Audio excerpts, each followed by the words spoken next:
Hello, good afternoon, everyone. My name is Joanna. Tom. Is your mic on? Just checking. Okay, cool. And we are both software engineers by background, but it is currently our honor and privilege to be able to lead the healthcare division at Palantir Technologies. And for those of you who haven't heard of us, and actually, can I have a show of hands? Who's heard of Palantir?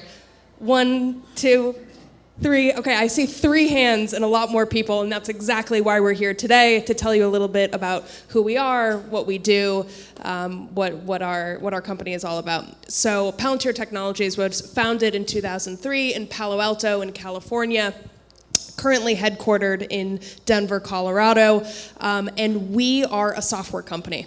So we have 2 data platforms. One is called Foundry, the other is called �၀𝐞𝐝, and our customers use that software, those data platforms, to drive transformational change. And those customers come from both the public side and the private side.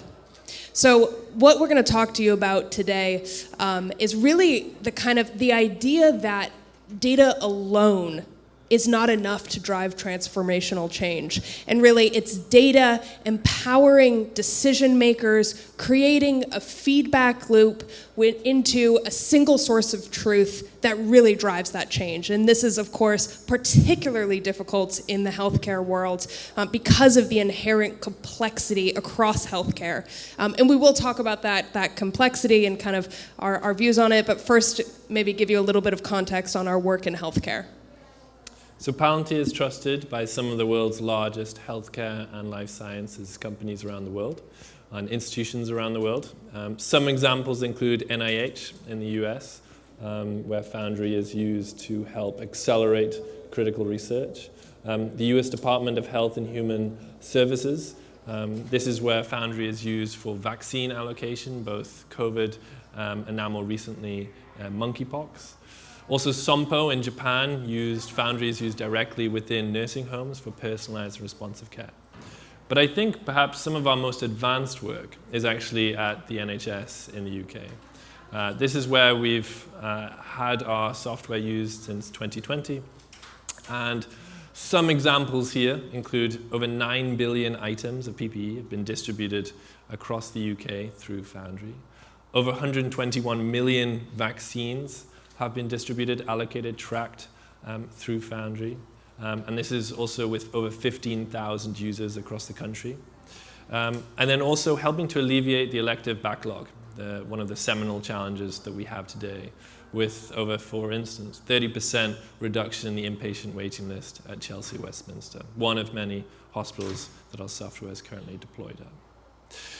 Now, it's really through these challenges and through these experiences that have allowed us to more deeply understand the inherent complexity within healthcare systems.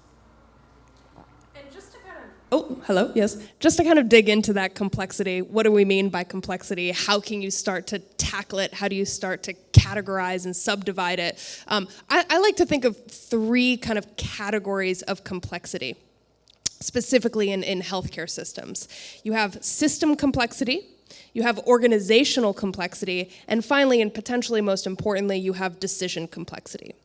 So system complexity refers to the technical infrastructure that underpins the healthcare world. Things like EPRs, things like staff rostering system, things like primary care data systems, things like data warehouses or various other kind of mid-tier data management layers. All of these different systems make up the world of a healthcare institution, and so there's a lot of complexity. Even if you look within one healthcare system across different sites, there's a lot of complexity with what kind of the systems they're using, how advanced are those systems, and what does that look like. So that's the first. The second complexity is organizational. This is who makes up your healthcare organization. This is how many clinical staff do we have? How many administrative staff do we have? What do the general managers interact with my data? How do my schedulers interact? All of the kind of the people that make up healthcare institutions are going to look different, again, site to site. That's another layer of complexity. And then the final layer of complexity is those decisions. When we think about healthcare institutions, it's not one or two or three people making decisions that you then kind of need to use data to make those decisions. It's thousands and thousands and thousands of decisions being made every single day at every single level across healthcare institutions. And that's really how a healthcare system's runs. It's with every single person making those minute decisions every single day. So how do you address that complexity? What principles can you use to both kind of optimize the healthcare system overall while we're working within and for those boundaries of complexity? So it's really threefold. The first is the creation of a single source of truth. And this is really the integration of all of that highly disparate array of source systems across a health system. Everything from legacy mainframes through to modern cloud infrastructure, and of course, everything in between. And this is not only the integration with all these systems to have that baseline understanding of how things are progressing across your system, but it's also to do so in near real time, or as near real time as possible. So all decision makers have the same access to the same data, of course permissioned off, but at the same time. An example of this in our work has of course been the vaccine supply chain, where we have over 15,000 users across the nation, everyone from executives at NHS England level, understanding the overall performance of the program, all the way down to vaccine center managers, understanding the performance of their own center, and perhaps the locations nearby, maybe for mutual aid circumstances. The second is a mechanism for decentralized decision making. And this is really allowing the infrastructure to have decisions across entities. So for instance, across hospitals to community or primary to acute.